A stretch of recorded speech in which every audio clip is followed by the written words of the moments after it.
Habemus papam. Habemus papam. Bisobanuye ngo ubu dufite papa.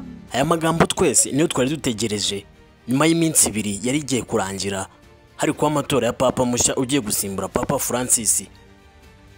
Kuri Basilica Saint Pierre ahari hari kubera no matora ya papa mushya mu mbaga nyinshi y'abakaridinari 133 byarangiye papa abonetse. Abakristo barenga 70,000 bari mu mbuga ya Saint Pierre bagiye kubona umwotsi w'umweru uzamutse muri shemene yo hejuru. Hasanzwe haturuka umwotsi ugaragaza yuko papa yatowe se cyangwa tatowe. Quiz Entertainment Group kugira ngo ibagezeho amakuru ahamye ya nyayo twifashishije ikiganiro umupadiri umwe uri mu gihugu cy'Ubutaliyane agiranye n'igitangazamakuru cya RBA Radio Rwanda. Umva uko byagenze. Yego hari abibwiraga ko byihuse batekereza ko bishobora no kumara iminsi 2 cyangwa 3 ukurikije uburyo iri tora ryagenze. Urisesengura gute ukurikije nandi yabanje? Murakoze. Iri tora ririhuse yego nkuko nari nabivuze saa 6 ubundi twari tumutegereje ku munsi w'ejo ariko ririhuse. Ikifashije abantu wenda kumutora aba kardinali nuko ndakeka ari urupfu rwa Papa Francisco, uko papa akimara gupfa aba kardinali baterana baje kumushyingura, babonye umwanya wo kuganira, ndakeka no kuganira kuwo bashobora gutora.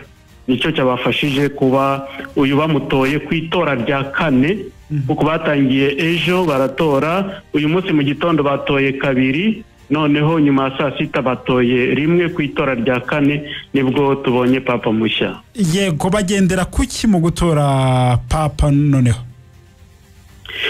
Gutora papa babanza kubabwira ni ukuvuga umuyobozi mukuru mu bakardinali abwira abandi bakardinali ibibazo byugarije isi na kiliziya kugira ngo noneho babone umuntu uzayiyobora uzashobora guhangana nabyo. Yego niko bigenda iteka iyo bamaze kumutora umwotsi wasohotse ntabwo wahita atangazwa izina cyangwa se uyu n'umwe hariko wabaye? Oya niko bisanzwe bigenda kuko umwotsi uramenyesha abantu ko papa yabonetse, ariko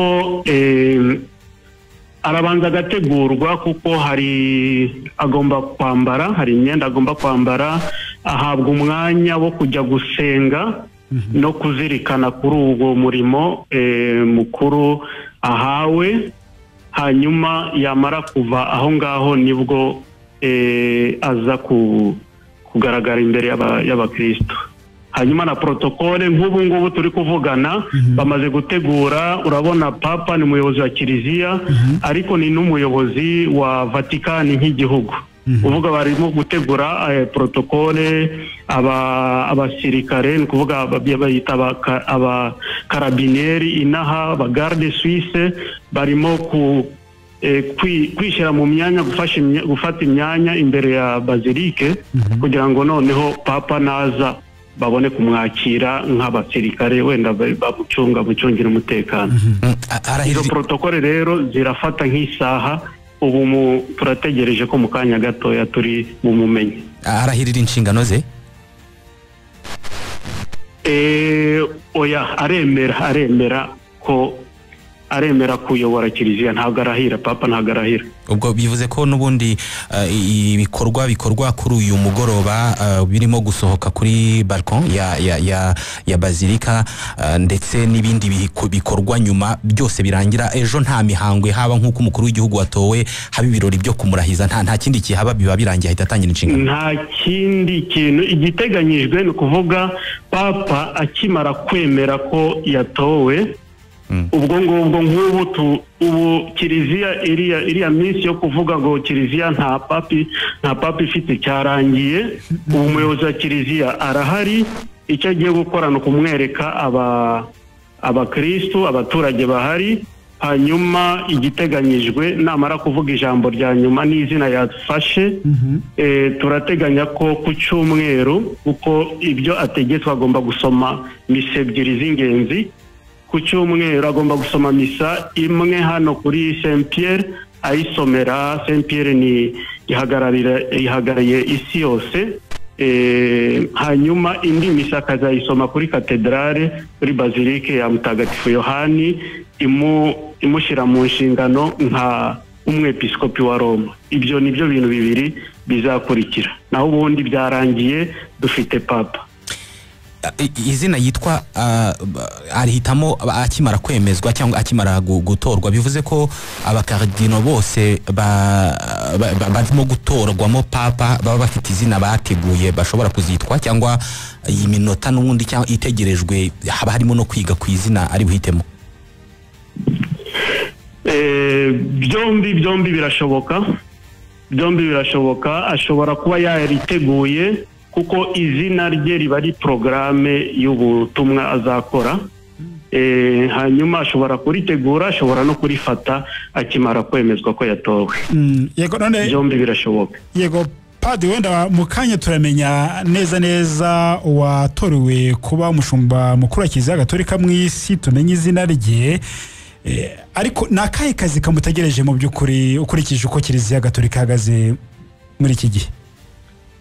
Uko Kiliziya Gatolika ihagaze ubu ngubu, akazi ka mbere kamutegereje ni gukangurira isi amahoro.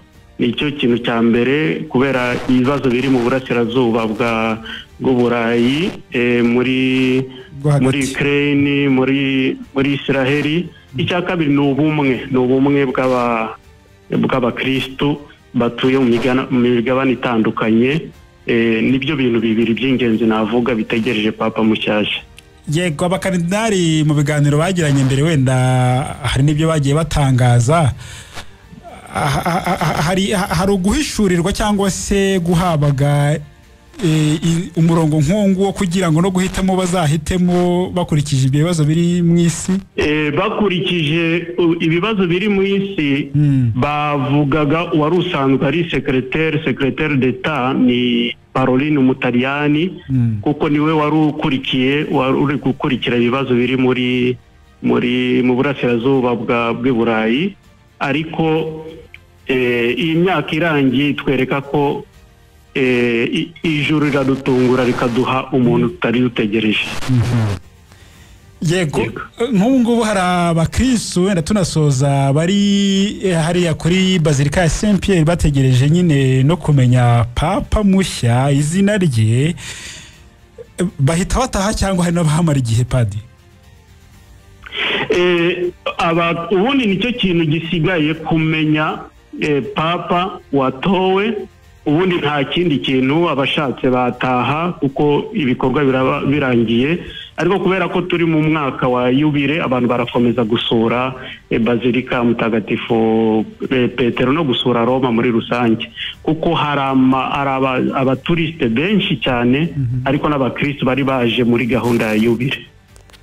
Ubu igisigaye ni ukumbuza kumenya izina ryiwe ndetse n'izina aza kwihitiramo, tukamenya aho aturuka ndetse n'inshingano agiye gushyira mu bikorwa aba yemeye gukurikiza. Njya guteguye kino kiganiro nkana kikugezaho ndi Kwizera Elize.